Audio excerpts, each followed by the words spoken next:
அன்பு நண்பர்களுக்கு வணக்கம். இப்போலாம் காலையில் எந்திரிச்ச உடனே வேலையாக மொபைலை எடுத்து நெட்டை ஆன் பண்ணிவிட்டு புதுசாக ஏதாவது வாட்ஸ்அப் மெசேஜ் வந்திருக்கா, இன்ஸ்டாகிராமில் ஏதாவது மெசேஜ் வந்திருக்கா,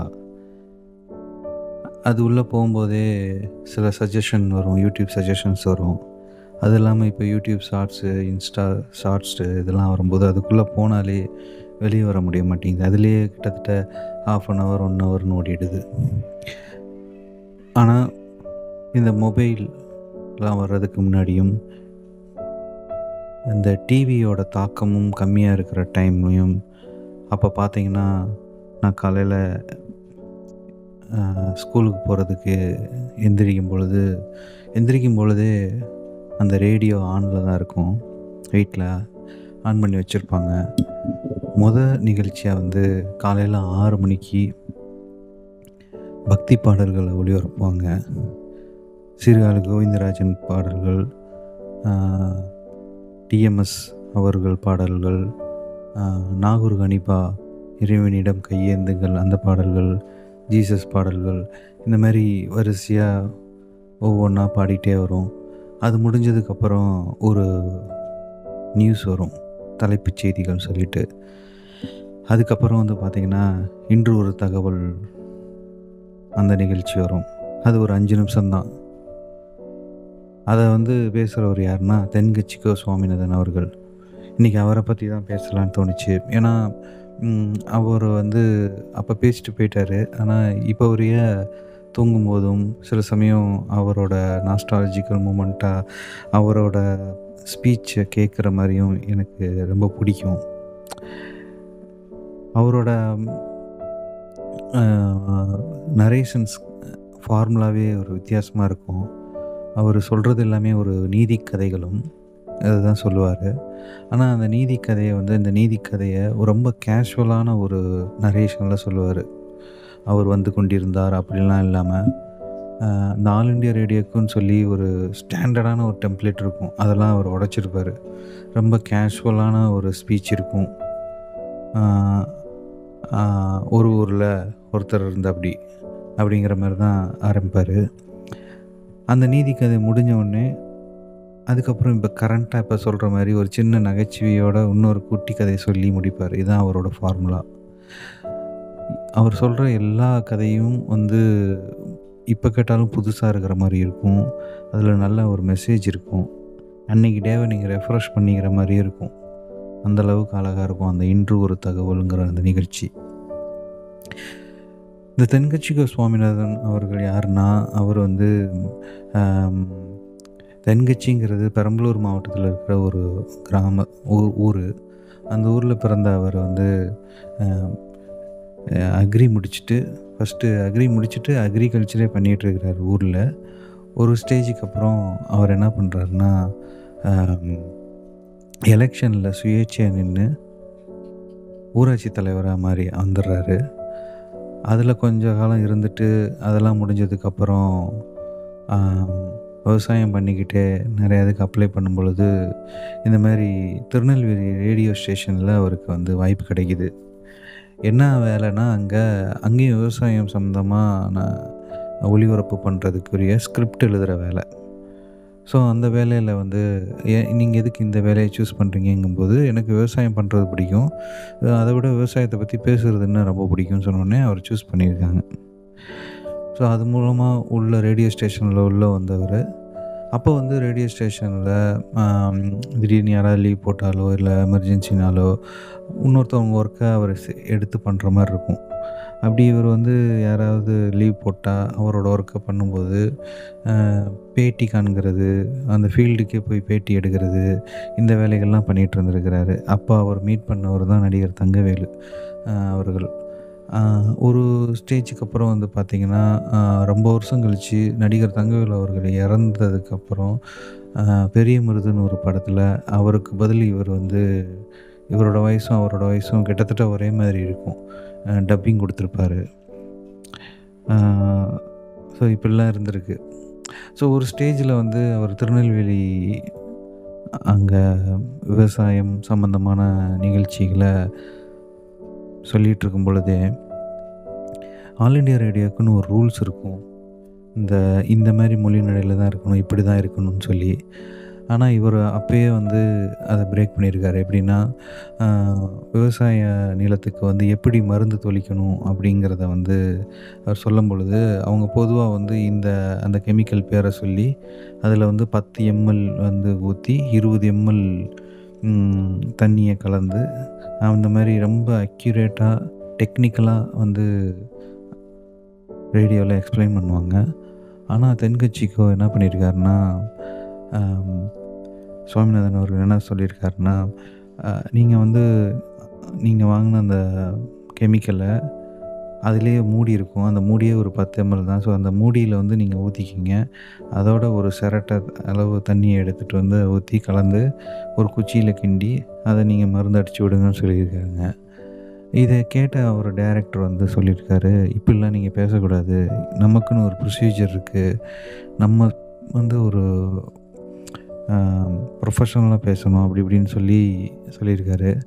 ஆனா கொஞ்ச நாள்ல வந்து பார்த்தீங்கன்னா, அந்த விவசாய ஊர் மக்களே வந்து அ ரேடியோ ஸ்டேஷனே வந்து நன்றி சொல்லியிருக்காங்க.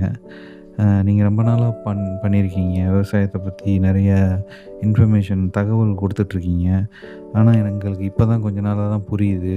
அப்படின்னு சொன்னோனே, அவரோட ஸ்பீச் வந்து ரீச் ஆனது தெரிஞ்சிருக்கு. ஸோ, அவருக்கு வந்து பெர்மிஷன் குடுத்துட்டாங்க.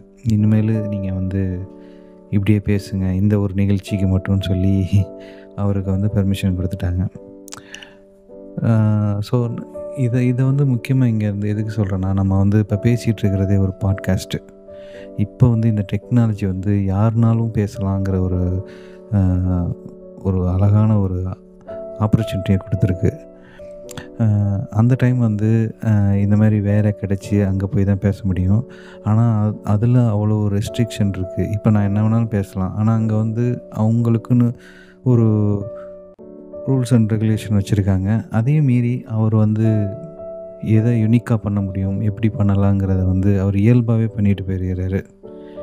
சுவாமிநாதன் சார் அவர்கள். அதுக்கப்புறம் அவர் சென்னை ரேடியோ ஸ்டேஷன் வந்ததுக்கப்புறம், ஆம் இங்கே வந்து ஒரு நாள் வந்து அவர் நண்பர்களோட பேசிகிட்டு இருக்கும் பொழுது, அப்போ தான் தூர்தர்ஷன்லாம் வந்துட்டுருக்கு.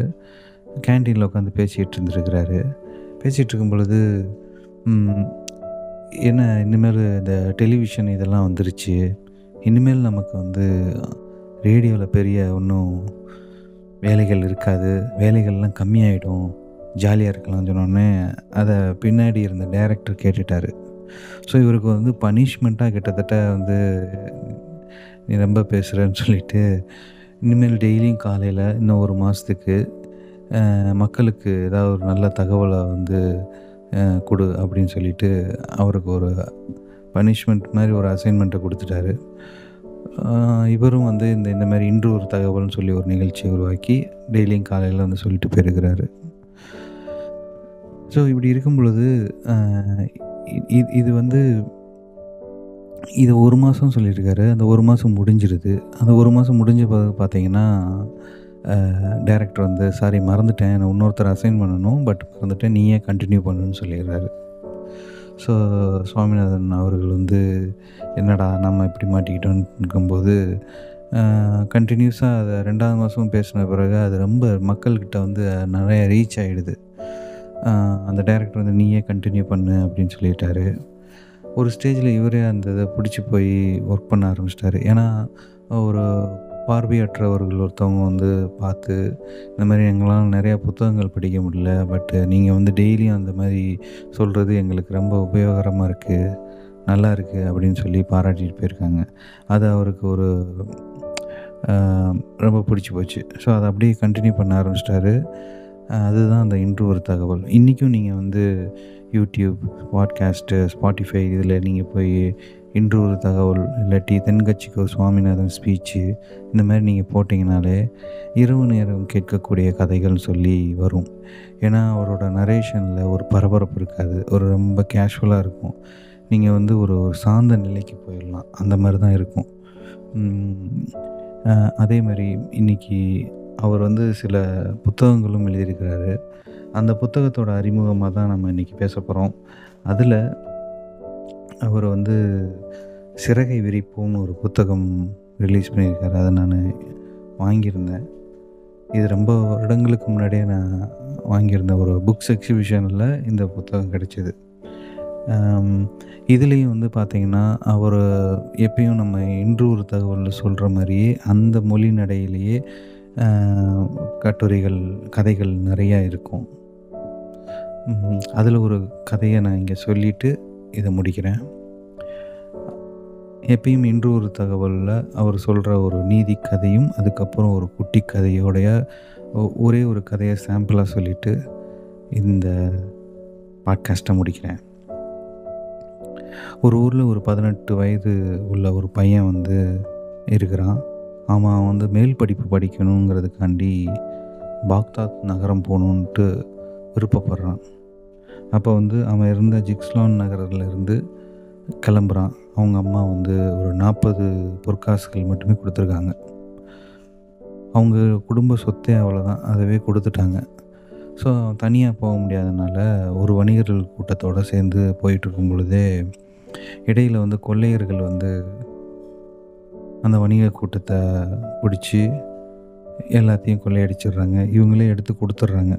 அப்படி இருக்கும்போது இந்த சின்ன பையன் ரொம்ப ஏழ்மையான ஒரு உருவத்தில் இருக்கா. அப்படி அங்கே வந்து அவர்கிட்ட என்ன இருக்க போகுது, இருந்தாலும் மிரட்டி ஒரு கொள்ளையர் கேட்குறான், என்கிட்ட 40 பொற்காசுகள் இருக்குன்னு சொன்னோடனே நம்பலை. உடனே அந்த கொள்ளையரின் தலைவன் வந்து அதில் செக் பண்ணி எடு அப்படின்னு பார்த்தா இருந்திருக்கு. அந்த கொள்ளையின் தலைவன் வந்து கேட்குறாரு, ஏன் தம்பி நீ வந்து பொய் சொல்லியிருக்கலாம்ல, உன்கிட்ட இருக்கிறதே 40 பொற்காசுகள் தான், உன்னை பார்த்தாலே தெரியுது ரொம்ப ஏழை பையனாக இருக்க. ஆமாம், நான் ஏழை பையன் தான், என்னோடய குடும்ப சொத்தே அவ்வளோதான். பட் நான் வந்து கடவுளை பற்றி படிக்கிறதுக்காண்டி தான் நான் பயணம் பண்ணி போயிட்டுருக்கிறேன். அதனால இந்த நாவால் வந்து பொய்யே பேச மாட்டேன்னு சொல்லி எங்கள் அம்மாக்கிட்ட சத்தியம் பண்ணியிருக்கிறேன். ஸோ அந்த இதை நான் மீற மாட்டேன் அப்படின்னு சொன்னோடனே இதை கேட்டுட்டு அந்த இடத்துல அந்த கொள்ளையினின் தலைவனுக்கு ஒரு ஞானம் கிடைக்கிது. ஞானம் அடைஞ்சிடுறாரு. இப்படி சொன்ன அந்த சின்ன பையன் யாருன்னா முக்தியன் ஆண்டகைன்னு சொல்லி ஒரு ஆன்மீக சாதனை புரிந்த ஒரு குரு. பிற்காலத்தில் அந்த கொள்ளையின் தலைவனும் ஒரு ஆன்மீகத்தில் ஒரு பெரிய லெவலில் வந்துடுறாரு. ஆனால் இப்போ இந்த காலத்தில் இப்போ ஒரு ஊரில் இதேமாரி ஒரு பையன் வந்துக்கிட்டு இருக்கான். அங்கே ஒரு திருடன் பிடிச்சி உனக்கு சாக்லேட் வாங்கி தரேன், உங்கள் வீட்டில் எங்கே நகை இருக்குங்கிறத சொல்லுன்னு சொல்கிறாங்க. சரி எனக்கு 2 சாக்லேட்டை வாங்கி தாங்கன்னு கேட்குறாங்க. அது திருடனும் வாங்கி கொடுத்துட்றான். கொடுத்தோடனே திரும்ப கேட்குறான், எங்கே நகை இருக்குன்னு கேட்டோன்னே, இல்லை எனக்கு இன்னும் கொஞ்சம் சாக்லேட் வாங்கி கொடு அப்படின்ட்டு. இப்படி திரும்ப திரும்ப கேட்டோன்னே திருடனுக்கே பொறுமை இழந்துடுறான். இருந்தாலும் இவன்ட்ட எப்படியாவது நம்ம நகை இருக்கிற இடத்த தெரிஞ்சுக்கணும் அப்படின்னு நினைக்கிறான். ஃபைனலாக இன்னும் நிறைய சாக்லேட் எடுத்து அவன் பாக்கெட்டில் வச்சுட்டு, நீ சொல்லுப்பா அப்படின்னோடனே காதில் சொல்லியிருக்கான், எங்கள் வீட்டு நகை எல்லாமே அடகு கடையில் இருக்கேன்னு சொல்லி. ஸோ இப்படி தான் இவரோட கதைகள் எல்லாமே முடியும். கண்டிப்பாக இவரோட கதைகளை வந்து நீங்கள் ஸ்பாட்டிஃபை, யூடியூப் எல்லாத்துலேயுமே இருக்கும். தென்கட்சிக்கோ சுவாமிநாதன் அப்படி தேடினாலே கிடைக்கும்.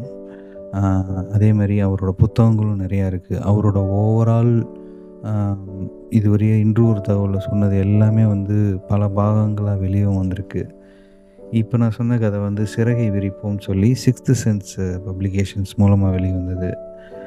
கண்டிப்பாக இந்த புத்தகத்தை வாங்கி படிங்க. இவரோட கதைகளை நீங்கள் ஒலி வடிவிலையும் கேட்கலாம். இவர் தான் பாட்காஸ்ட் அப்போ இருக்கிற ஆல் இண்டியா ரேடியோவில் இருந்த, இப்போ பாட்காஸ்ட் பண்ணுறாங்க எல்லோரும். அப்போ வந்து பாட்காஸ்ட் குருன்னு கூட நான் சொல்லுவேன். அதே மாதிரி யூடியூப் ஷார்ட்ஸ் எல்லாம் க்ரியேட் பண்ணுறாங்க.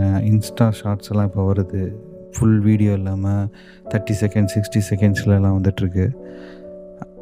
அப்போ அந்த காலத்தில் ரேடியோவிலேயே ஒரு 5 நிமிஷத்துக்குள்ளே ஒரு சின்ன கதையை சொல்லி, அது ஒரு நீதி கதையை சொல்லி அழகாக முடிப்பார்.